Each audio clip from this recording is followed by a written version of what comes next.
National recruitment agency क्या है? Common eligibility test CET क्या है? दोस्तों, मैं राजीव शर्मा, ये एक्सप्लेनर है खास तौर पर करीबन 3 करोड़ स्टूडेंट्स के लिए जो हर साल कोई ना कोई कॉम्पिटिटिव एग्जाम्स लेते हैं, उसमें अपीयर होते हैं, और उनके लिए ये जानना बहुत ज़रूरी है। इसीलिए इसमें मैंने भाषा का चयन हिंदी करा है। बहुत छोटा वीडियो है, 5-7 मिनट से ऊपर का नहीं होगा, इसे अंत तक देखें जरूर। नेशनल रिक्रूटमेंट एजेंसी यानी NRA, ये एक बहुत बड़ा कदम भारत सरकार ने उठाया है। यूनियन कैबिनेट ने प्रधानमंत्री मोदी की अध्यक्षता में इसको मंजूरी दी है। 1517 करोड़ और 57 लाख आवंटित भी किए हैं 3 साल के लिए। बहरहाल वो पूरे देश व्यापी योजना के लिए कम राशि होगी, लेकिन वो बात की बात है। अब आपको डिटेल्स बताता हूँ बिल्कुल बुलेट्स में कि NRA क्या है, CET क्या है, इससे क्या लाभ होगा किसको। NRA एक नेशनल रिक्रूटमेंट एजेंसी है जो मोदी सरकार का बजट में प्रॉमिस भी था, जो उन्होंने पूरा किया। और इसके तहत एक एजेंसी ये पूरे देश में रिक्रूटमेंट को रेगुलेट करेगी, उसको मॉनिटर करेगी, उसके लिए जिम्मेवार होगी। और कॉमन एलिजिबिलिटी टेस्ट जो है, ये अब लागू हो जाएगा। अभी तक क्या था कि जो स्टूडेंट्स थे या जो कैंडिडेट्स थे, जो भिन्न भिन्न प्रकार की परीक्षाओं को देने के लिए उतने टेस्ट लेते थे।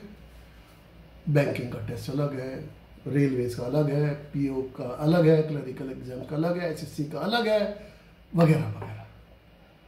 तो अब क्या होगा कि ये कॉमन एलिजिबिलिटी टेस्ट होगा एक पूरे देश में, और उसमें आपको नंबर मिलेंगे। यानी अगर एग्जाम्पल के तौर पे कहूँ कि मान लीजिए कोई विद्यार्थी अपीयर होता है CET के लिए, और उसके 100 में से 65 नंबर आते हैं। अब जो ये आपको ये एक और बात बता दूं कि ये इसमें सिर्फ नॉन टेक्निकल जॉब्स के लिए 3 जगह पर, एक SSC स्टाफ सिलेक्शन कमीशन, एक रेलवे रिक्रूटमेंट बोर्ड RRB, और तीसरा बैंक्स। तो अगर मान लो 65% नंबर आते हैं, तो मान लो SSC कहता है कि भाई हमने तो कट ऑफ इस बार 80% रखी है, तो आप एलिजिबल नहीं है। या फिर कुछ चंद दिनों के बाद, हफ्तों के बाद रेलवे वाले कहते हैं भाई हमने तो कट ऑफ 70 रखी है, तो भी आप एलिजिबल नहीं है। लेकिन अगर मान लीजिए कोई बैंक कहता है कि भाई बैंकिंग जो RRB जो है, वो अगर कहता है कि भाई हमने कट ऑफ 65% रखी है, तो जो आपके अगर आपके 65% है तो आप एलिजिबल है, तो आपको ले लिया जाएगा। यानी कि सिंप्लीफाई हो गया प्रोसीजर। दूसरी बात, अभी तक क्या था कि जब कैंडिडेट्स भिन्न भिन्न प्रकार के एग्जाम्स देने जाते थे, अब एक तो वो देश भर में जाते थे, उसमें हर बार हर टेस्ट में फीस देनी पड़ती थी, और आने जाने का खर्चा अलग होता था। अब क्योंकि एक ही टेस्ट होगा जो पूरे देश में मान्य होगा, तो आपको बार बार एरिया घिसने की जरूरत नहीं है। ये एक और सिंप्लीफाई हो गया प्रोसीजर।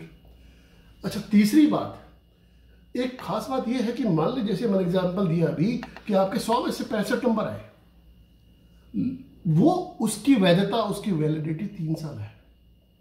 3 साल तक अगर ये 3 संस्थान यानी बैंक्स, रेलवेज और एसएससी आपके कट ऑफ पर आते हैं तो आपका सिलेक्शन अवश्य भावी है, हो जाएगा।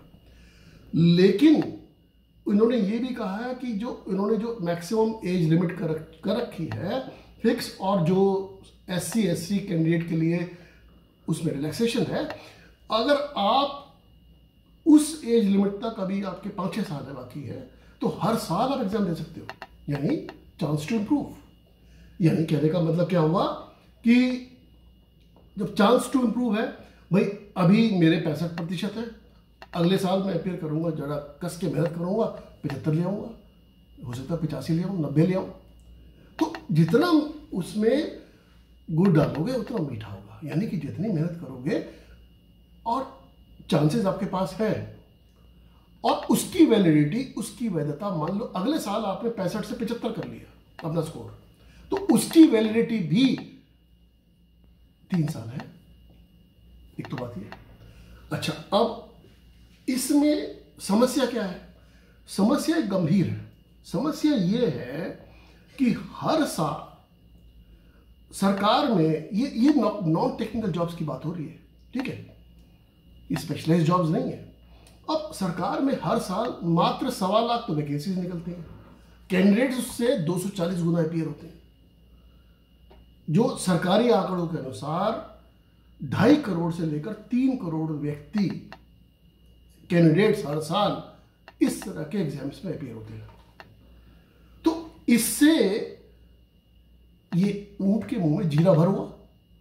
लेकिन जैसा कहते हैं अंग्रेजी में, every long journey begins with the first step.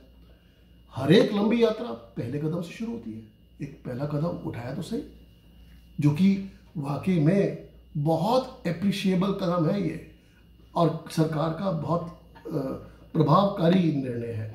और ये 2020 से लागू नहीं होगा, 2021 से लागू होगा। खैर कोई बात नहीं, 2020 तो धुल गया लॉकडाउन में और कोरोना वायरस में, 2021 में कितने दूर है। अब अप्रैल से जो जैसे नया एजुकेशन का साल शुरू होता है तो अप्रैल से चालू हो जाएगा। हाँ, अब आखिरी बात, मुद्दे पे आता हूँ। इसमें जो नेशनल रिक्रूटमेंट एजेंसी के और CET एग्जाम्स को लेने के लिए, इसको इंफ्रास्ट्रक्चर बनाने के लिए, इसमें यह भी तय किया है सरकार ने, जो कि एक और प्रभावशाली कदम है, वो ये कि देश के हर डिस्ट्रिक्ट, हर जिले में ये खोला जाएगा, ये सेंटर्स होंगे SET करने के लिए, SET एग्जाम लेने के लिए, कंडक्ट करने के लिए। और 117, जिसको सरकार ने कहा 117 एस्पिरेशनल डिस्ट्रिक्ट्स, मतलब जहां पर 117 डिस्ट्रिक्ट्स ऐसे हैं देश के जहां पर देश के युवा वर्ग में बहुत ज़्यादा होड़ लगी होती है, वहाँ बहुत ज़्यादा रिस्पॉन्स है।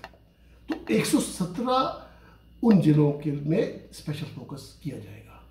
तो दोस्तों, मैं उम्मीद करता हूँ कि मेरा ये वीडियो आपको पसंद आया होगा। ये UPSC और सिविल सर्विसेज के लिए तो है ही, लेकिन मैं समझता हूँ कि जितने कॉम्पिटिटिव एग्जाम्स लेते हैं, जैसे मैंने कहा था, उनके लिए ये खरा सुना है। और मेरे चैनल राजीव किष्किंधा को सब्सक्राइब करें। धन्यवाद।